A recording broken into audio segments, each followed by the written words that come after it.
Hi, this is Tom Venable, and this is my gear story. What we have here is something that you've probably never seen before. This is the original modern snare drum, produced by Leedy Drum Manufacturing back in Indianapolis in 1926. It had so many innovations that today, if you walked into this store, Alto Music, and you were asking about a snare drum, and you compared this drum with one of the drums that just came out of one of the major drum manufacturers, you'd be hard-pressed to find any major differences between this drum and the drum that you'd be buying today. And it's all because of the innovations that were put forward by the Leedy Drum Company back in 1926. And their head, basically the guy that really had all the great ideas at Leedy, and his name was George H. Way.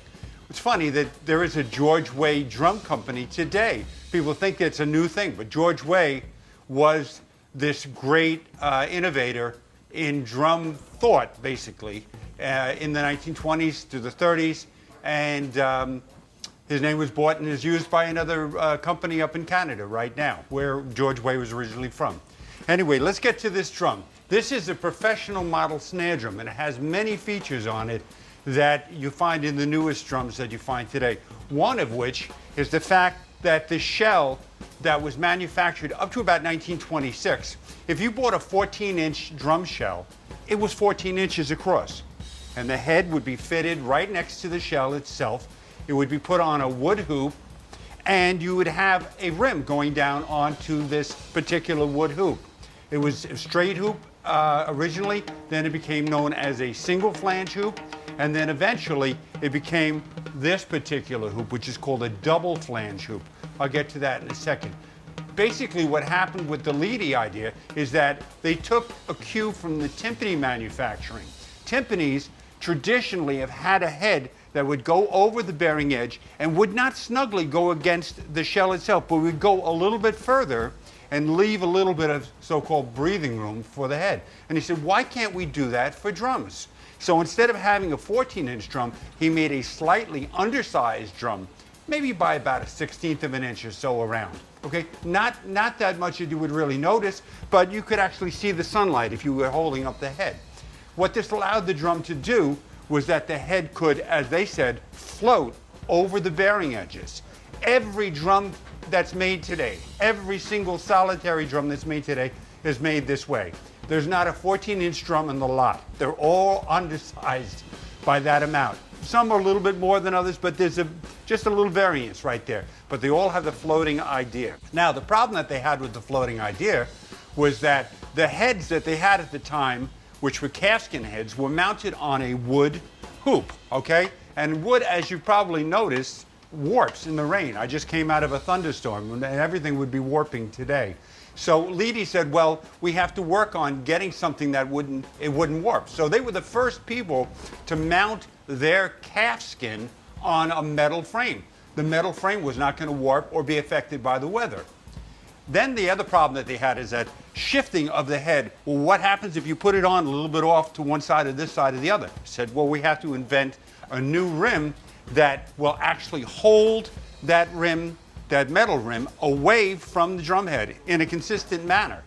And they came up with this double flange hoop. And if you look inside here, you can actually see that there's a little bit of room between the shell and the head itself. That allows the head to float, and it also tucks that extra metal rim inside so it looks nice, okay? No other drum manufacturer in the 1920s could do this because it's this thing called a patent. They had the patent on that particular thing. They also had great ideas about how to make the drums more acceptable in polite society, say. You know, you're going to be in a ballroom or whatever. Do you want to bring in a drum that's painted blue? Or do you want to have a drum that's natural mahogany, a natural maple? Well, that's what they had to do up to this point. But George Way decided, well, what do they do for, fancying up other things? And he came up with a weird thought that the people that manufactured toilet seats at the time, of all things, had this particular plastic that they would put on the top of the toilet to make them look like they're marble. So it's a particular plastic, it's called pyrrolin.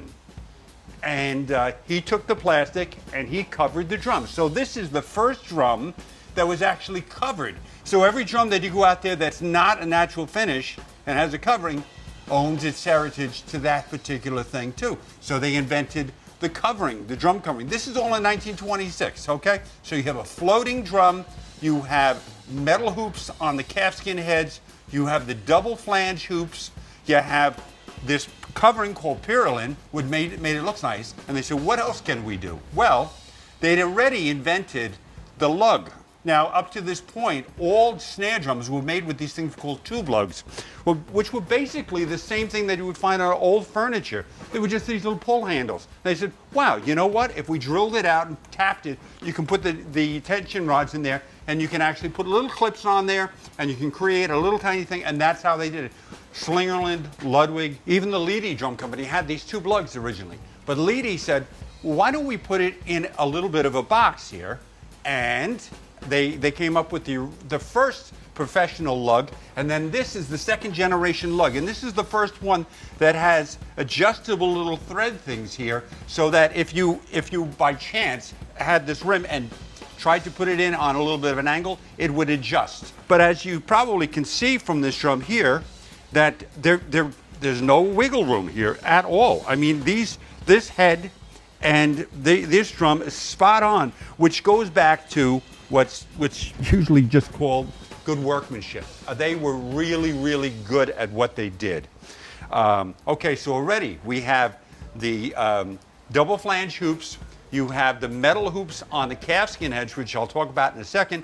You have pyrrolin coverings, which didn't have to be white marble either. They could be other things, and they did. They had green, and they were able to get all kinds of crazy designs and things from this company that was making these covers for toilet seats, of all things. These are all innovations that Leedy had, and basically had until the 1930s, until the patents ran out. And then everybody else could jump on the bandwagon and make their own lugs and make their own double flange hoops and what have you, and put the coverings on their drums. The other thing that they came up with was a more modern, what today we refer to as a throw-off.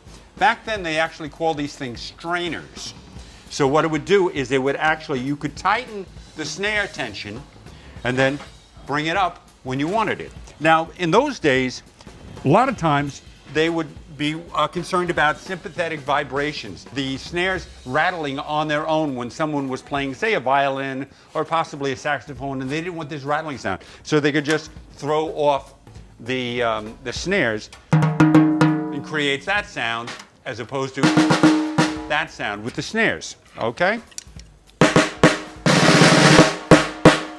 That's the snare. If you were to take the drum and play it,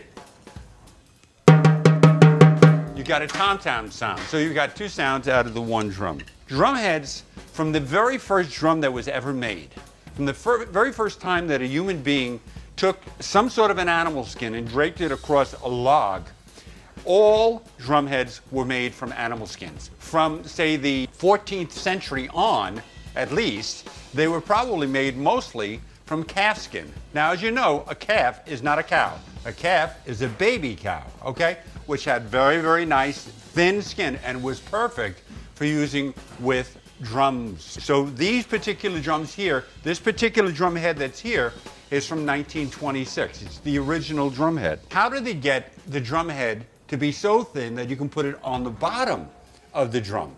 And that's where most people are mistaken. They call this a calfskin head. However, yes, it would eventually become a calfskin head, but actually what would happen, and this is one of the things about how we've done things in the world, you know, over centuries and centuries, you take cattle, you bring them to slaughter, you know, for meat, for all of the different parts. They used everything on a cow, including the fact that if a cow happened to be in a herd and came in and was already pregnant and had a baby cow inside the belly, they would take that inside the belly cow out and use that inside the belly cow. Now that cow, or calf as the case may be, was referred to as a slunk. And the slunk was used for these particular bottom heads. They were so thin and so resonant. You could even hear, if I take the snares up here, hear a nice clear tone out of that real thin head, and you hear a different sound out of the top head. And finally, the last thing I wanted to mention about this particular snare, and this has to go with, again, something that we see all the time with snare drums, are the things that make it a snare drum. The snares themselves. Now we see these, yeah, I just was down in Alto and I saw these hanging on the rack. These are snares. You just buy them. They have the metal piece on the end, and you have the wires, and you think they've been around forever. But no, actually, they were invented by a guy in 1916.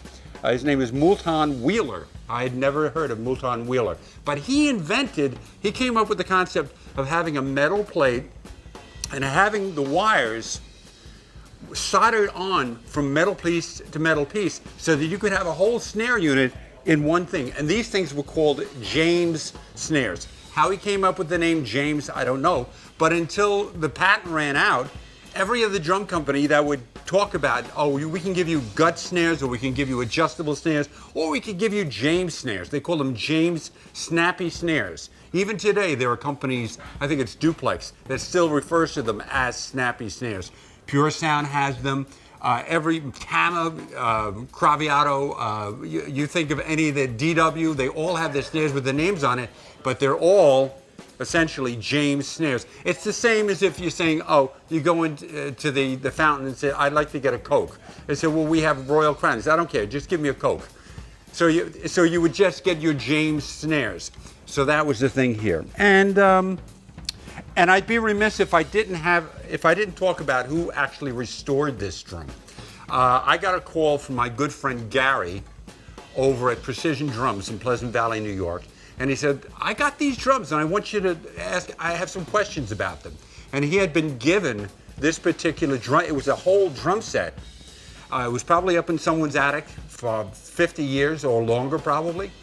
These would have been considered old-fashioned drums by the time the 40s and 50s came in.